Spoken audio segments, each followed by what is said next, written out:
እንግዲህ ይባካችሁ ይህንን ሁኔታ በዓይነ ሕሊናችሁ አስሙት። ሁለት ግዙፍ ዝሆኖች እርስ በርስ በሚያደርጉት ማለቴ የሞት ሽረት ትግል ውስጥ ገብተዋል። ትልቅ ትግል ነው። አዎ፣ የዚህ ሁሉ ጥቃት እና ማዕበል ግን ያረፈ ያለው በዝሆኖቹ ላይ ሳይሆን ከስራቸው ባለው እና ጦርነቱን ባልጀመረው ሳር ላይ ነው። ያው ሁለት ዝሆኖች ሲጣሉ የሚጎዳው ሳሩ ነው እንደሚባለው አይደል? በትክክል። አሁን ባለንበት ዓለም በአሜሪካና በኢራን መካከል የተካሄደ ባለው በዚህ ጦርነት 83 በመቶ የሚሆነው የኢራን የሚሳኤል እና የድሮን ጥቃት ያረፈ ያለው ጦርነት ውስጥ በሌሉት የባሕረ ሰላጤው ሀገራት ላይ ነው። አይገርምም? 83 በመቶ እኮ በጣም ትልቅ ቁጥር ነው። እጅግ በጣም። እና ይህ እንዴት ሊሆን ቻለ? ይህ የዛሬው የዓለማችን እጅግ አስገራሚ እውነታ ነው። እንኳን ወደ ዛሬው ጥልቅ ዳሰሳ ዝግጅታችን በሰላም መጣችሁ። አዎ፣ አድማጮቻችንም እንኳን ደህና መጣችሁ። ዛሬ ረቡዕ ኤፕሪል 1 2026 ነው። ወደዚህ እጅግ ውስብስብና የዓለምን ትኩረት ወደ ሳበው ጉዳይ ከመግባታችን በፊት አንድ አስደሳች መረጃ ላካፍላችሁ። የምረቃ ዜናችንን አይደል? አዎ፣ ልክ ነሽ። አዲሱ ድረገጻችን www.samael.inc በይፋ ሥራ ጀምረዋል። እናም በዚህ ድረገጽ ላይ የዚህን ዝግጅት ሙሉ ይዘቶች ማግኘት ይቻላል። በተጨማሪም ልዩ ሪፖርቶች እንዲሁም ማናቸውም ፕሮጀክቶች ላይ ብርሃን ሊፈነጥቁ የሚችሉ በቀጥታ ስራ ላይ ሊወሉ የሚችሉ የተጠናቀሩ ሰነዶችን ማግኘት ትችላላችሁ። ማለቴ ለተመራማሪዎችም ሆነ ለፖሊሲ አውጪዎች እጅግ ጠቃሚ ግብዓት ነው የሚሆነው።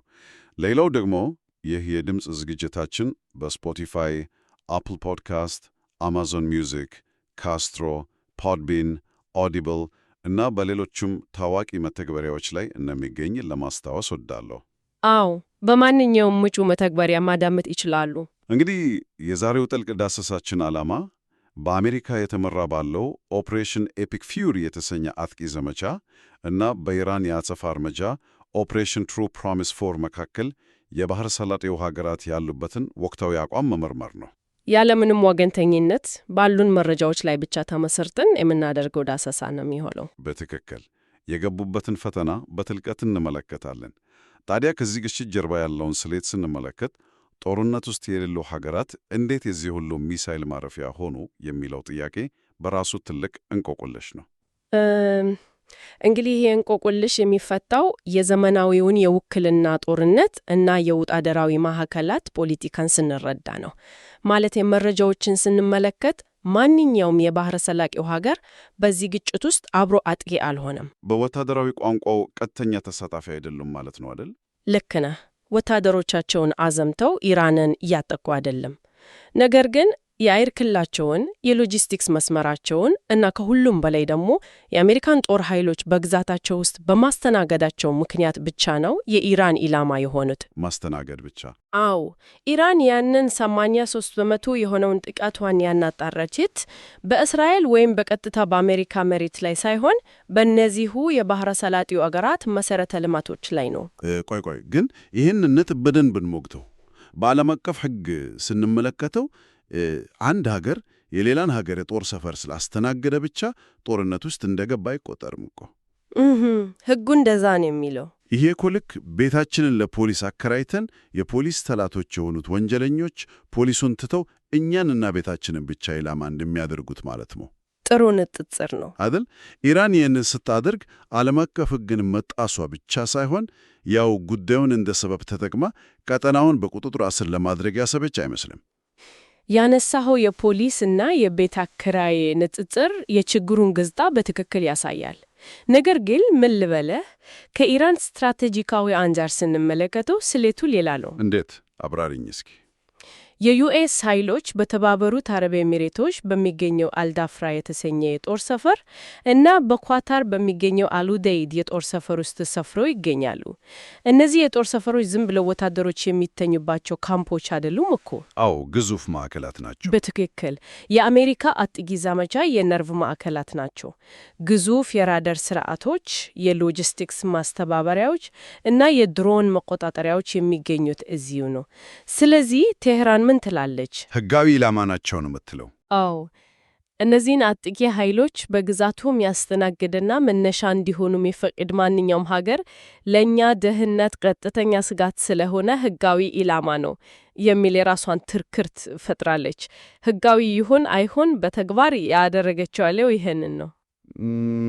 የተባበሩት አረብ ኤሚሬቶች ሁኔታ ደግሞ እጅግ አስገራሚ ነው።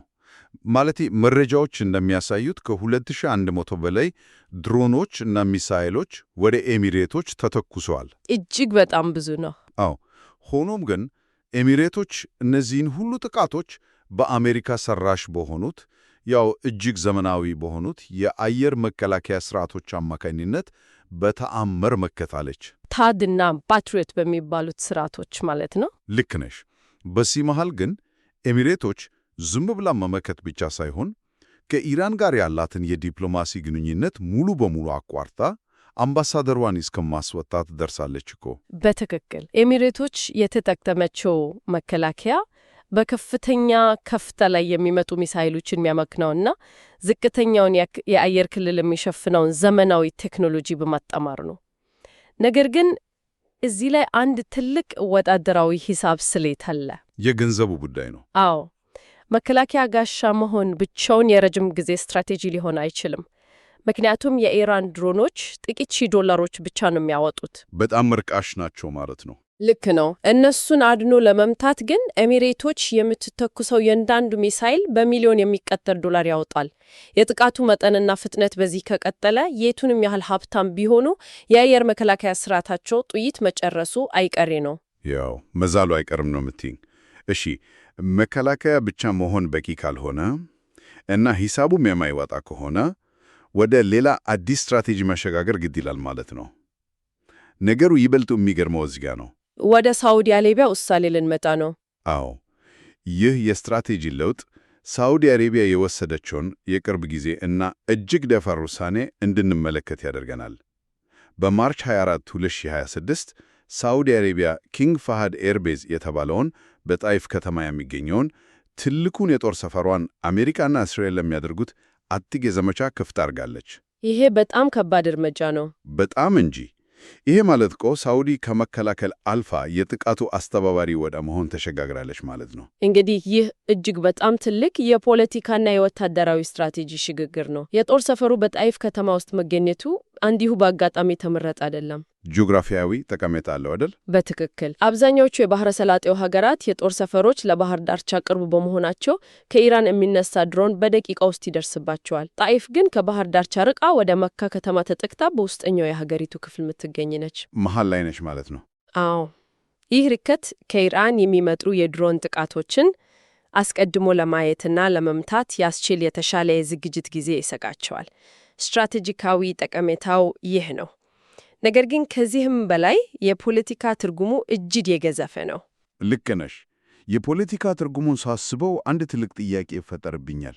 ይህ የሳዑዲ እርምጃ እኮ በ2023 በቻይና አደራዳሪነት ተፈርሞ የነበረውን ታዋቂውን የቤጂንግ ስምምነት ሙሉ በሙሉ ቀዶ የጣለ ነው።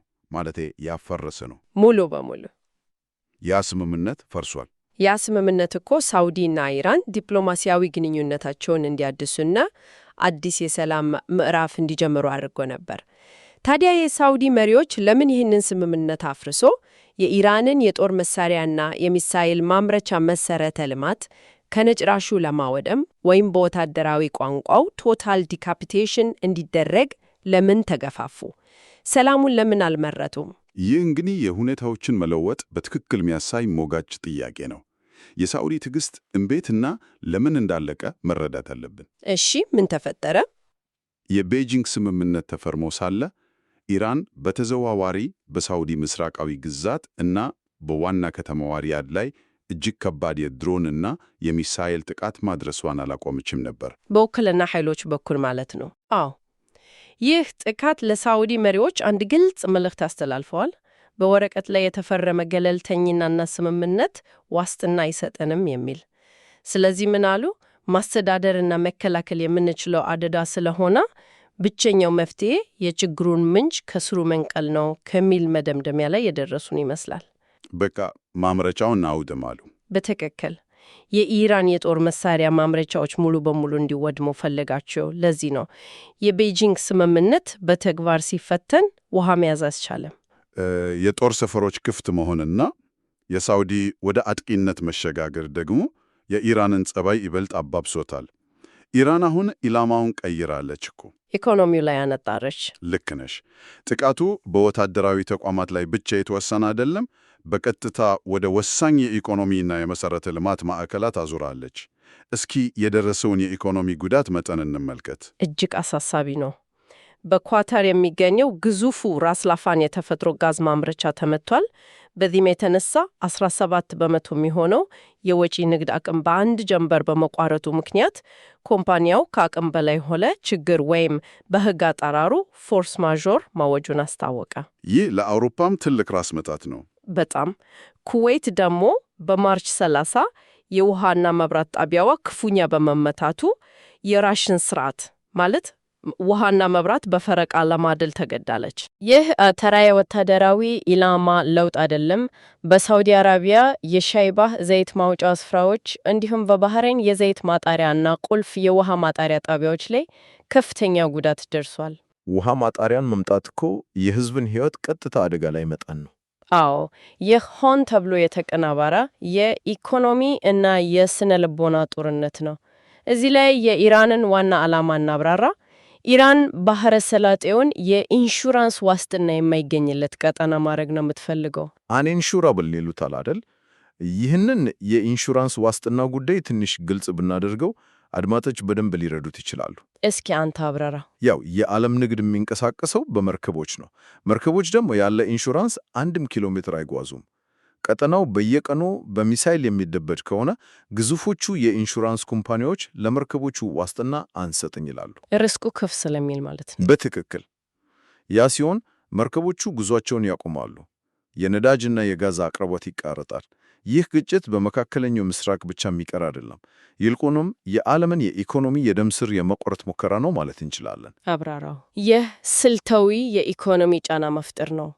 ኢራን ይህንን መታረገው ምዕራባውያንን በኢኮኖሚ ለመቅጣት እና አሜሪካን ወደ ድርድር ጠረጴዛ እንድትመጣ ለማስገደድ ነው። እንግዲህ ማለቴ እኛ ከተጎዳንና ኢኮኖሚያችን ከወደቀ እናንተም በሰላም አትኖሩም፣ የዓለም ኢኮኖሚ አብሮ ይወድቃል የሚል እጅግ ጠንካራ እና አደገኛ መልእክት ነው። የዚህ መዘዝ ደግሞ ወዲያውኑ ነው በዓለም ገበያ ላይ የታየው። ለምሳሌ አሜሪካ በኢራን የኃይል ተቋማት ላይ ጥቃት ላለመሰንዘር የባለ 5 ቀናት የጊዜያዊ የጦርነት ረፍት ወይንም ኢነርጂ ፓውዝ ብታውጅም በዓለም አቀፍ ደረጃ ገበያው ከመናወጥ አልዳነ። ምን ማላረጋጋው? አዎ፣ ይህ የረፍት ጊዜ የተሰጠው ገበያውን ለማረጋጋት ቢሆንም የደረሰው የፍርሃት ድባብ ግን ከረፍቱ በላይ ሆኗል። በዚህም የተነሳ በዓለም ማዶ እስከ ካናዳ፣ ብሪቲሽ ኮሎምቢያ ድረስ የነዳጅ ዋጋ በከፍተኛ ሁኔታ ጨምረዋል። ተራው ዜጋ መኪናውን ነዳጅ ለመሟላት ሲሄድ የዚህን ጦርነት ክብደት በኪሱ ያወቀውን ማለት ነው።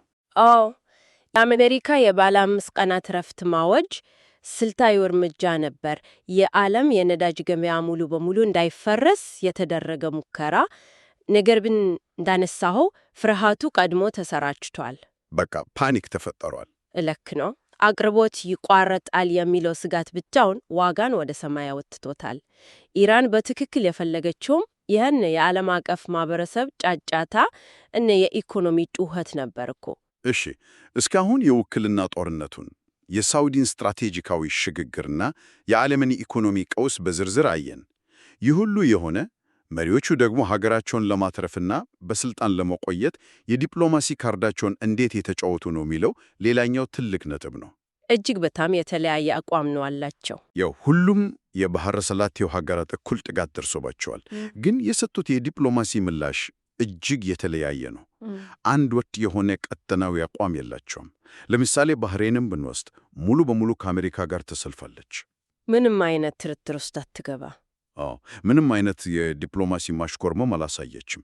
የራሷን መከላከያና የውጭ ጉዳይ ፖሊሲ ከአሜሪካ ጋር አንዳርጋለች። በሌላ በኩል ደግሞ ኳታርን እናያለን። የኳታር አካሄድ እጅግ የተለየና ጥንቃቄ የተሞላበት ነው።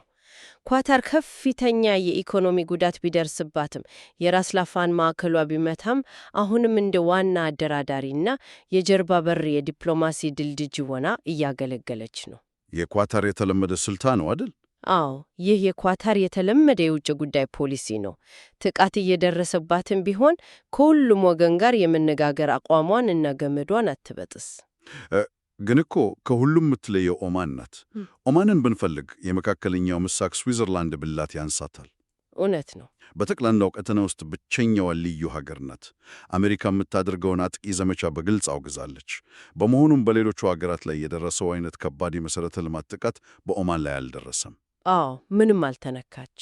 ነገር ግን ይሄ ለኦማን አደገኛ ጨዋታ የሆነም ማለቴ አሜሪካን ማውገዝ በራሱ ትልቅ ጦስ ያመጣም። የፍጹም ገለልተኝነት እንዴት ሊሰራ ቻለ?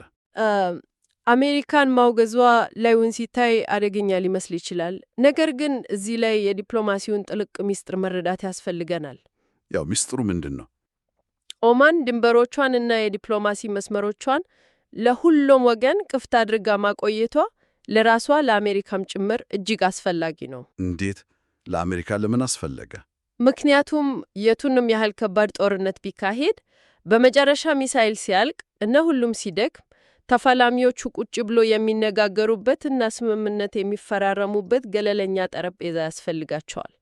ሁሉም ሀገር ጦርነት ውስጥ ከገባ ያንን ጠረጴዛ ማን ያዘጋጃል? አሃ፣ የኋሊት መመለሻ መንገዱ ማለት ነው። በትክክል። ኦማን ያንን የኋሊት መመለሻ መንገድ ወይም ከጦርነት መውጫ በር ክፍት አድርጋ በመያዟ በአሜሪካም ሆነ በኢራን ዘንድ እንደ አስፈላጊ የሰላም ደሴት እንድትታይ አድርጓታል። በጣም ድንቅ ትንታኔ ነው።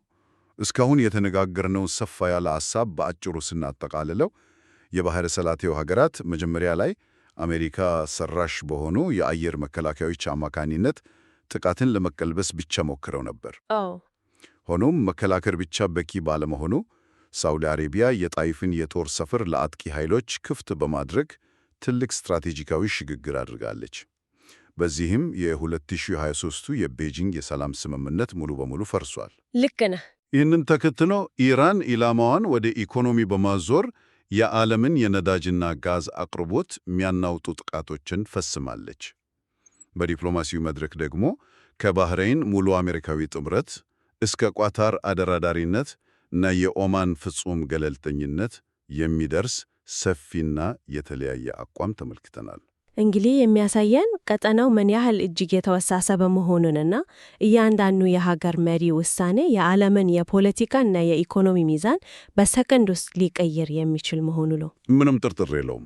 እነዚህ ሀገራት ጦርነቱን ባይጀምሩትም ከጦርነቱ መዘዝ ማምለጥ ግን አልቻሉም። ይህን ሁሉ ስንመለከት በመጨረሻ አንድ ከባድ እና ሁላችንም ልናሰላስለው የሚገባ አነቃቂ ሐሳብ በአእምሮ ይመላለሳል። ምን አይነት ሐሳብ? እውነታው ይህ ነው። አሁን ላይ 83 በመቶ ኢራን ጥቃት በባሕረ ሰላጤው ሀገራት ላይ ያረፈው የአሜሪካ ጦር እዚያ በመገኘቱ ምክንያት ነው።